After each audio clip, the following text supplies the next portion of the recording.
Morning students.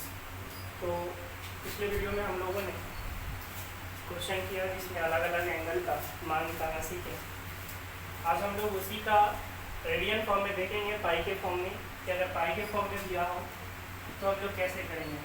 जैसे दे दिया tan 4π/3, तो दो तरीके करने में, एक तो डिग्री में कन्वर्ट कर लो और हम वहाँ से करो, लेकिन अब आप लोग को पाई में समझना पड़ेगा, पाई में चीज़ों को समझना पड़ेगा। एक ऑप्शन तो है कि डिग्री में कन्वर्ट कर लो, पाई की जगह 180 डिग्री रख लो, पाई की जगह हम 180 डिग्री रख सकते हैं और रख के कैंसिल करके डिग्री में बदल लो और फिर सॉल्व कर लो। दूसरा तरीका है डायरेक्ट समझना, जो कि बहुत जरूरी है। कब तक डिग्री में बदलोगे आप? बस मन में डिग्री में बदल लो। अगर ज़्यादा दिक्कत होता है तो मन में डिग्री में बदल लो कि ये 180 रखेंगे तो 3 से कट जाएगा 60 बार में, 6 × 24 यानी ये 240 डिग्री। और 240 डिग्री को क्या लिखते थे? 180 + 60, 180 + 60। तो 4π/3 को क्या लिखेंगे? 180 मतलब पाई, अब प्लस 60 का मतलब π/3, 60 का मतलब क्या? π/3। देख लो जोड़ कर, 3 पाई या प्लस पाई कितना हो गया? 4π/3। तो क्या 4π/3 को इतना लिख सकते हैं? इतना लिख सकते हैं, पाई + π/3। याद करो tan पाई + थीटा, tan पाई + थीटा क्या होता है? tan पाई + थीटा थर्ड क्वाड्रेंट में है ना, थर्ड क्वाड्रेंट में क्या होता है? पॉजिटिव होता है tan। तो tan पाई + थीटा tan थीटा हो जाएगा, यानी tan π/3। और tan π/3 का वैल्यू कितना? √3। tan π/3 का वैल्यू √3। याद रखिएगा, π/3 मतलब 60 डिग्री होता है और 60 डिग्री tan 60 डिग्री का वैल्यू √3 होता है। तो ऐसे जब पाई में दे तो आपको पाई में डायरेक्ट समझना है।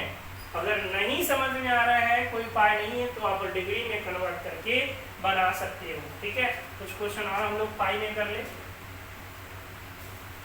जैसे दे दिया sin 19π/3, 19π/3। अब इसका मान निकालना है, इसका मान निकालना है। अब देखो ये चीज जो है बड़ा हो गया, कितना बड़ा हो गया? तो 36 18, 6 पाई ज्यादा बड़ा है। ये सिर्फ पाई बड़ा था तो हम लोग इसको लिख लिए ऐसे, लेकिन ये 6 पाई, तो आप इसमें से कुछ जोड़ो या घटाओ, पाई का कोई गुणज जोड़ो या पाई का कोई गुणज घटाओ। तो 19π/3 में से हम 2 पाई का कोई भी गुणज जोड़ सकते हैं या घटा सकते हैं। तो 2 पाई घटाएंगे तो 6 पाई घटेगा एलसीएम लेने पर। अगर हम 2 पाई घटाएं तो 3 गुना 6 ना घटेगा, तो 6 19 में से 6 घटी के कितना बचेगा? 13। बहुत दूर है। अगर 4 घटाएंगे तो 4 × 12 हो जाएगा, 6 घटाएंगे तो 36 18 होगा। तो हम इसमें से कितना पाई घटा लेते हैं? 6 पाई घटा लेते हैं।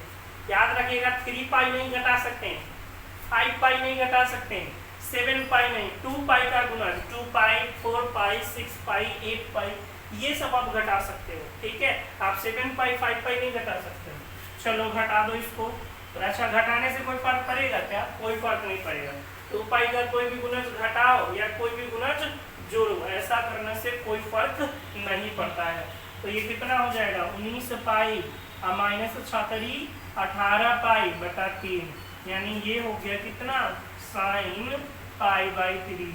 और sin π/3 यानी sin 60 डिग्री, sin 60 डिग्री का वैल्यू होता है √3/2। ठीक है,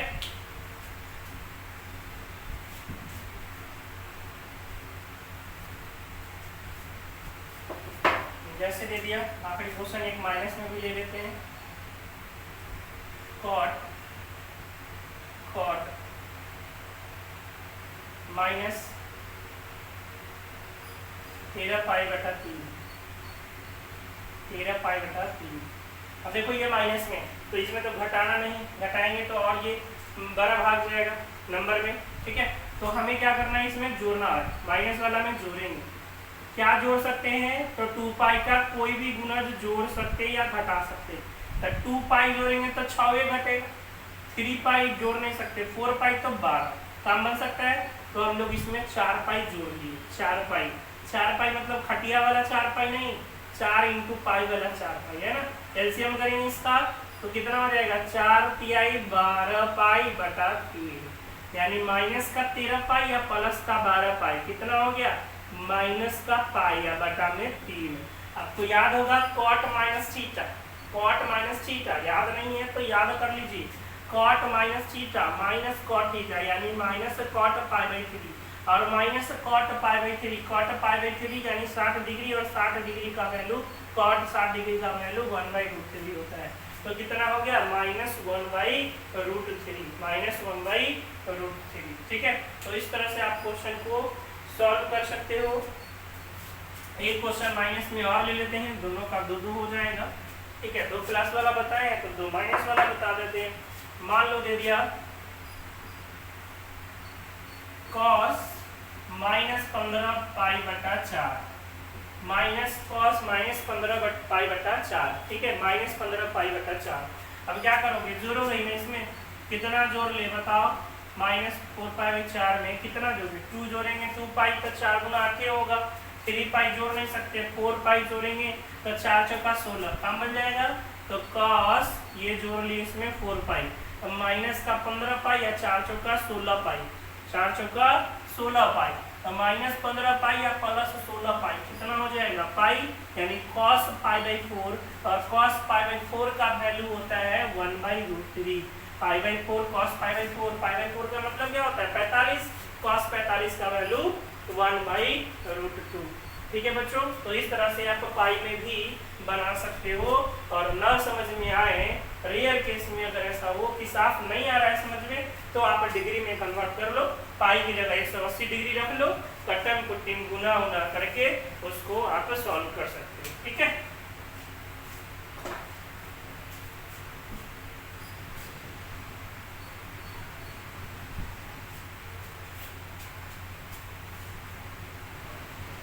अब हम लोग देखेंगे कुछ और क्वेश्चन जिसमें 2 बार फार्मूला लगेगा। कितना बार फार्मूला लगेगा, 2 बार फार्मूला लगेगा। जैसे दे दिया cos 480 डिग्री, cos 480 डिग्री। अब इसका मान कैसे निकालेंगे, ठीक है, cos 480 डिग्री का मान कैसे निकालेंगे, तो cos 480 डिग्री है, आप 360 भी लिखोगे तो 120 लिखना पड़ेगा, है ना, 720 तो और दूर हो जाएगा। तो हम इसमें से क्या करते हैं 360 डिग्री घटा लेते हैं, 360 डिग्री घटा लेते हैं, घटा सकते हैं 360 डिग्री या 360 डिग्री का कोई भी गुना से घटा सकते हैं ना, या जोड़ सकते हैं, कोई फर्क नहीं पड़ता इससे। तो ये आ जाएगा cos 120 डिग्री। अब हमें पता है, भले हम याद किए हो लेकिन हम यहाँ पे निकालेंगे 120 का वैल्यू निकालेंगे, फिर से फार्मूला लगाएंगे कि cos 180 माइनस 60, cos 180 माइनस 60, तो cos 180 डिग्री या माइनस 60, तो cos 180 माइनस थीटा क्या होता है, cos 180 minus theta minus cos theta होता है, यानी माइनस cos 60, और cos 60 का वैल्यू कितना होता है, cos 60 का वैल्यू 1/2 होता है। तो cos 480 डिग्री का मान कितना आ गया, -1/2 आ गया। ठीक है, कहने का मतलब एक बार घटाने पर आपको 0 से 90 के बीच नहीं आएगा, आपको 90 से 180 के बीच आएगा। तो फिर से आप फार्मूला लगा देना, है ना, फिर से आप फार्मूला लगा देना। जैसे कह दिया tan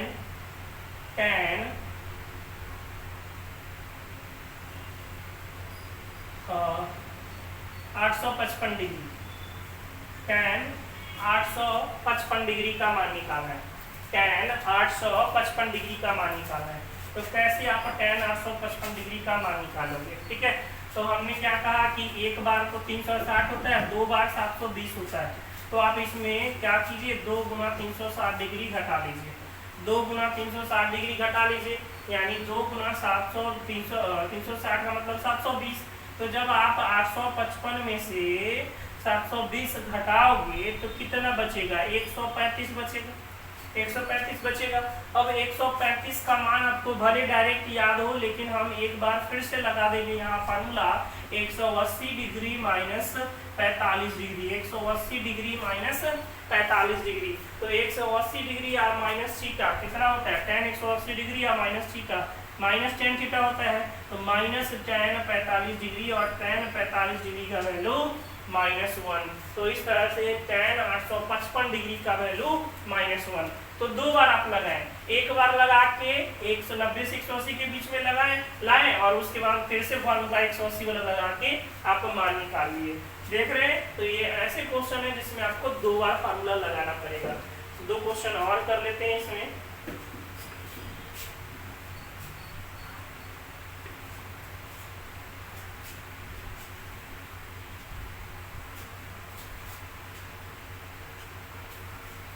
इस बार कर लेते हैं नेगेटिव में, जैसे दे दिया कॉस, कॉस नहीं ले लेते हैं इस बार sine, sine -1200 degree, sine -1200 degree. ठीक है, तो अब क्या करोगे, इसमें नेगेटिव है तो निश्चित है जोड़ना पड़ेगा 360 या 360 डिग्री का कोई भी गुणज। अब इसमें आप 360 गुना 3 यानी 1080 जोड़ोगे फिर भी नेगेटिव में रह जाएगा, तो हम लोग एक और ज्यादा जोड़े, भले बड़ा है लेकिन पॉजिटिव में लाना है। तो 360 गुना 3 1080 जोड़ने पे काम नहीं बन रहा है, तो 360 गुना 4 यानी 4 गुना 360 जोड़ेंगे तो कितना आएगा 1440, 1440। तो बताइए कि ये हो गया -1200, आई हो गया 1440 प्लस का।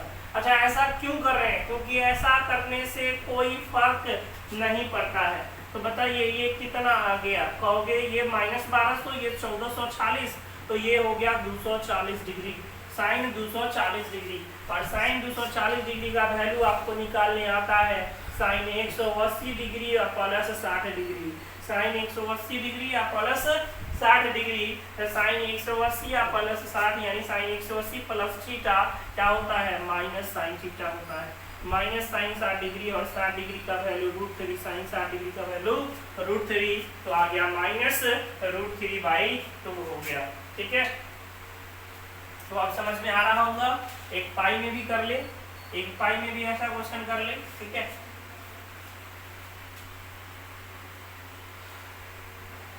tan में ले लेते हैं, tan का tan 14π/3, 14π/3।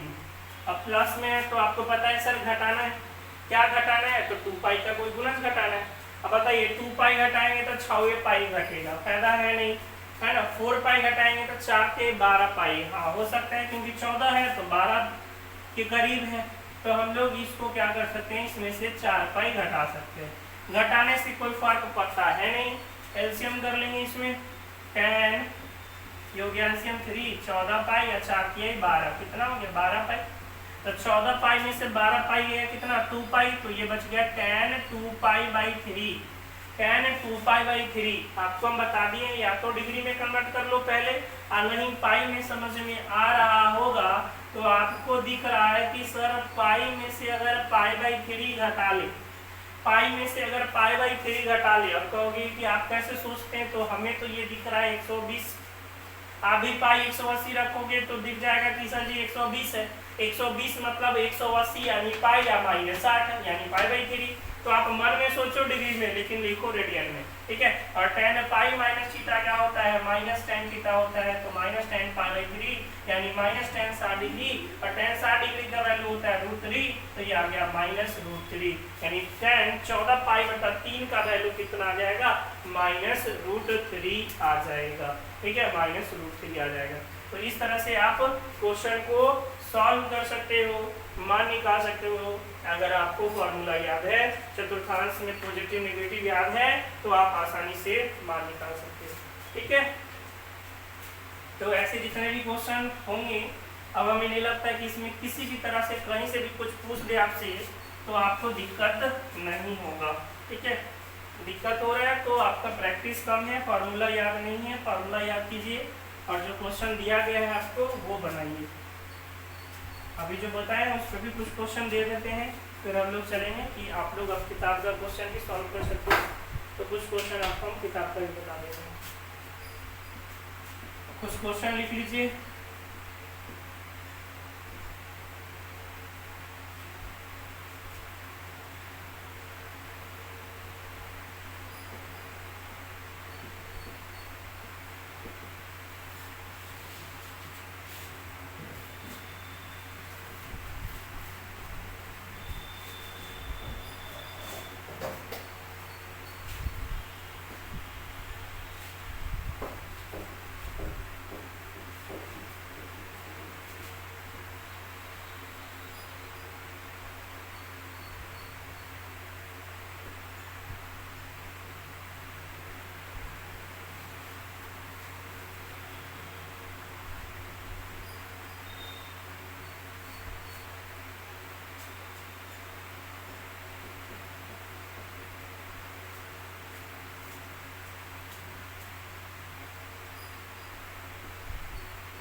तो बच्चों तो ये 10 क्वेश्चन आपको करना है। ये 10 क्वेश्चन आप लोग करके इसको व्हाट्सएप ग्रुप पे सेंड करोगे। बाकी हम लोग आगे बढ़ते हैं। इतना फॉर्मूला पढ़ने के बाद, इतना क्वेश्चन सीखने के बाद हम लोग अब 4.2, ठीक है, एक्सरसाइज 3.2 जो कि हम लोग पिछले एक्सरसाइज में पिछले कुछ वीडियो पहले 3.1 कंप्लीट किए थे। उसके बाद हम लोगों ने फार्मूला पढ़ा। फार्मूला पढ़ने के बाद आप लोग जो है, अच्छा इतना मान सीख गया ना। आज हम लोग क्या करते हैं कि पहले आप लोगों को फलन का प्रांत और परिसर बता देते हैं, ठीक है। नेक्स्ट वीडियो में, चूंकि आज का होमवर्क भी हम आपको दे दिए हैं और फिर किताब का भी बता देंगे तो डबल वर्क हो जाएगा। उससे पहले आप देख लो, एक चीज़ और बचा है उसमें बता देते हैं। कोई भी फलन होता है ना, फलन, तो उस फलन में दो प्रॉपर्टीज होती हैं, एक प्रांत और एक परिसर। ये हम लोग डिटेल में पढ़ेंगे जब फलन के बारे में पढ़ेंगे उस समय सब और डिटेल में पढ़ेंगे कि होता क्या है। अभी समझ लीजिए कि जिस मान के लिए डिफाइन है, यानी जिस मान में परिभाषित तो हो सकता है, उस मान को हम लोग उस मान के समुच्चय को बोलते हैं प्रांत। क्या बोलते हैं? प्रांत, ठीक है। इसको बोलते हैं डोमेन।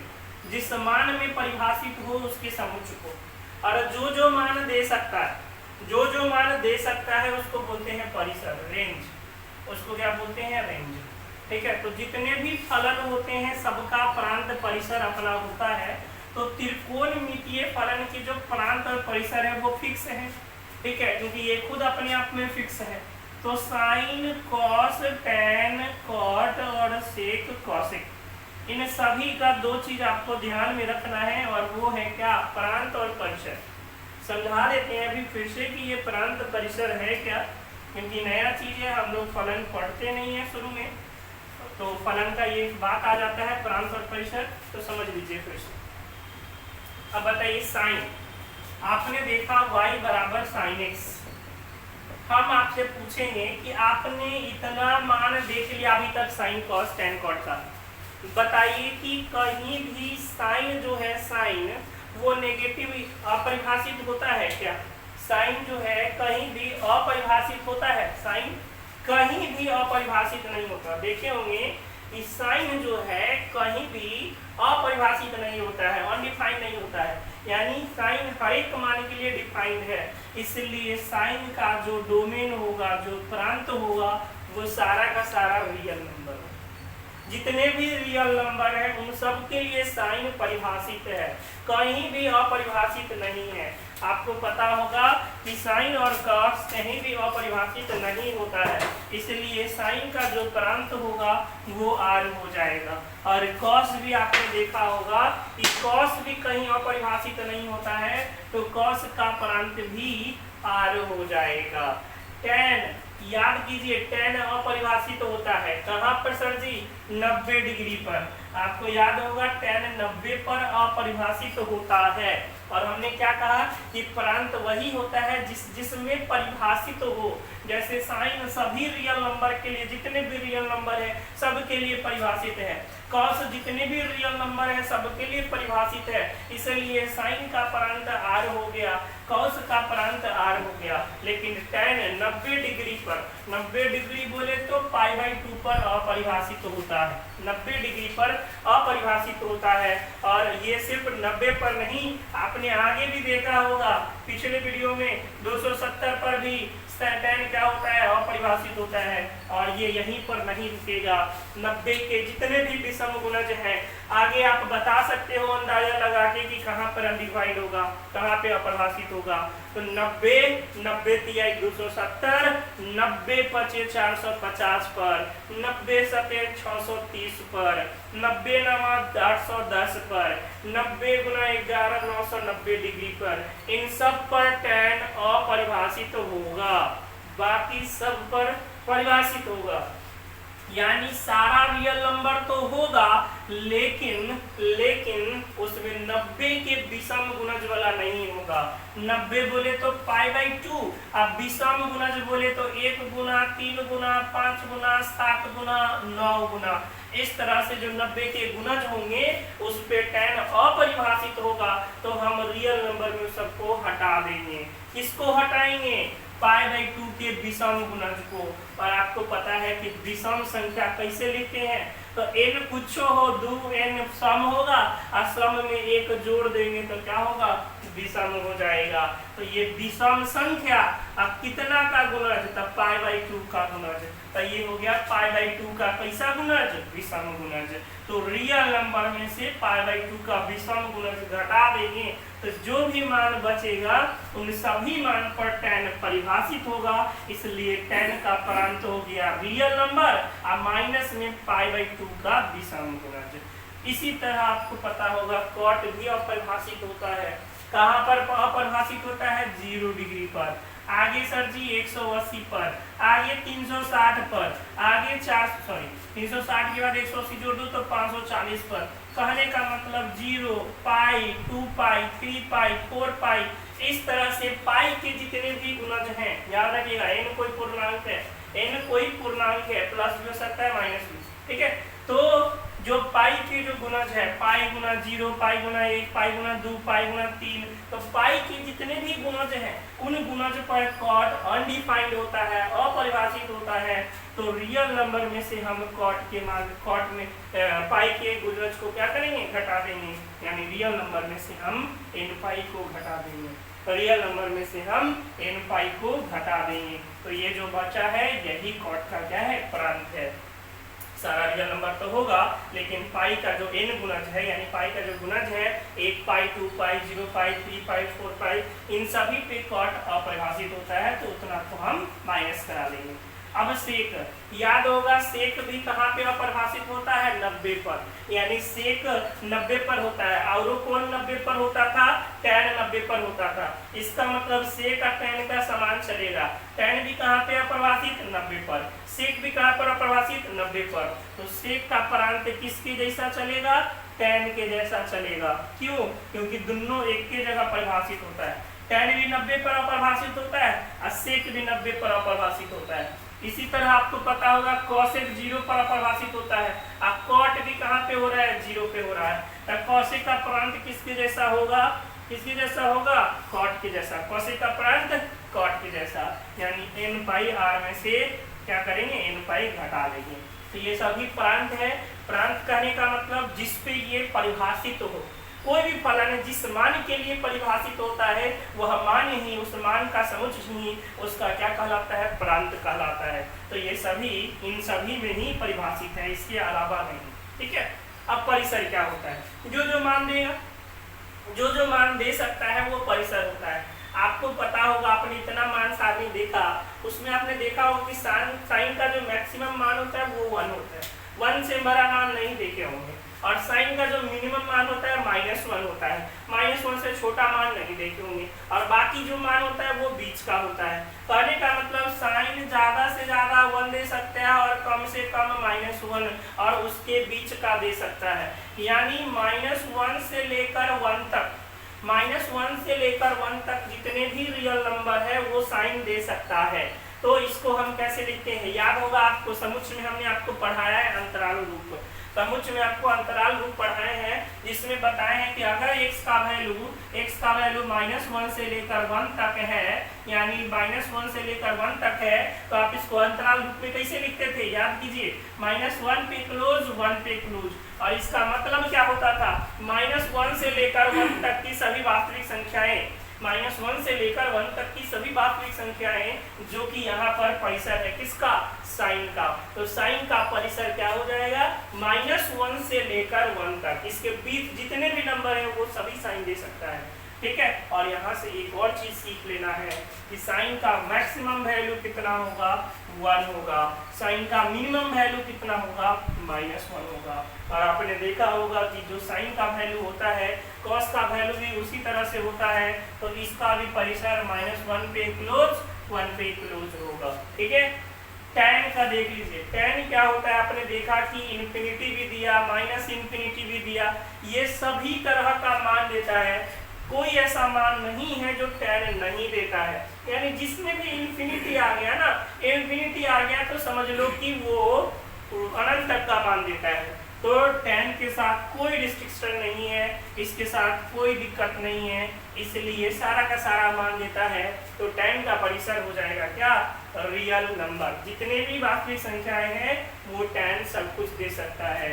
और tan का उल्टा cot भी tan का उल्टा है, तो इसका भी परिसर रियल नंबर ही हो जाता है। ठीक है, अब आते हैं इसमें सेक और कॉसेक में।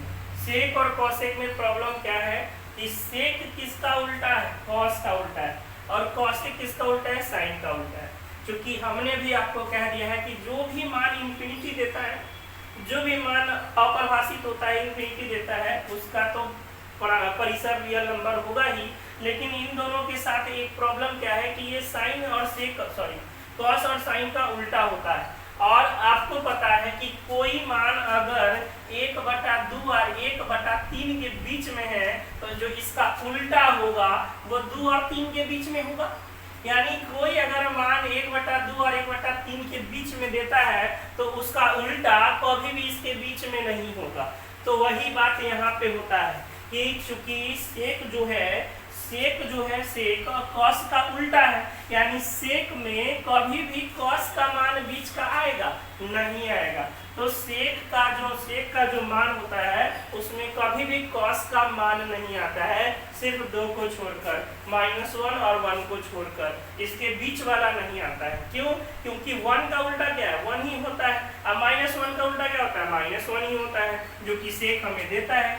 इसलिए सेक का जो परिसर है वो रियल नंबर तो होगा, लेकिन ये नंबर कौन कौन नहीं देगा, 2 नंबर के बीच का नंबर। किसके बीच का नंबर, -1 और 1 के बीच का नंबर ये नहीं देगा। क्यों? क्योंकि सेक किसका उल्टा है, कॉस का उल्टा है। इसलिए हम इसके रियल नंबर में से -1 और 1 के बीच के नंबर को, ये ओपन लिखा हुआ है, -1 पे ओपन, 1 पे ओपन, मतलब -1 और 1 के बीच की वास्तविक संख्या हटाए हैं। क्या इसमें रियल नंबर में 1 बचा है कि नहीं बचा है, बचा है, क्योंकि 1 नहीं निकाले, -1 नहीं निकाले, उसके बीच का निकाले, 1 भी है इसमें, -1 भी है। ठीक है, इसी तरह सेक भी किसका उल्टा है, साइन का उल्टा है, और साइन का भी वही है, तो इसका कॉसेक का भी यही हो जाएगा। रियल नंबर में से आपको -1 और 1 के बीच का नंबर हटाना पड़ेगा। ठीक है, तो ये हो गया त्रिकोणमिति फलन के प्रांत और परिसर। आप लोग इसका स्क्रीनशॉट लेकर नोट कर लोगे। ठीक है, फिर से हम बता रहे हैं प्रांत क्या होता है, जिसमें फलन परिभाषित होता है, जैसे 30 डिग्री, 60 डिग्री, 90 डिग्री, ये सब परिभाषित है, तो वो उसका प्रांत हो जाएगा। और जो मान देता है 1, 1/√3 है ना, 1/2, -1, 0, ये सब जो मान देता है उसके समुच्चय को क्या कहते हैं, परिसर कहते हैं। और जिसमें परिभाषित होता है 30 degree, 60 degree, 90 degree, 45 degree, 18 degree, 36 degree, ये सब क्या है, ये सब इसका प्रांत हो जाएगा।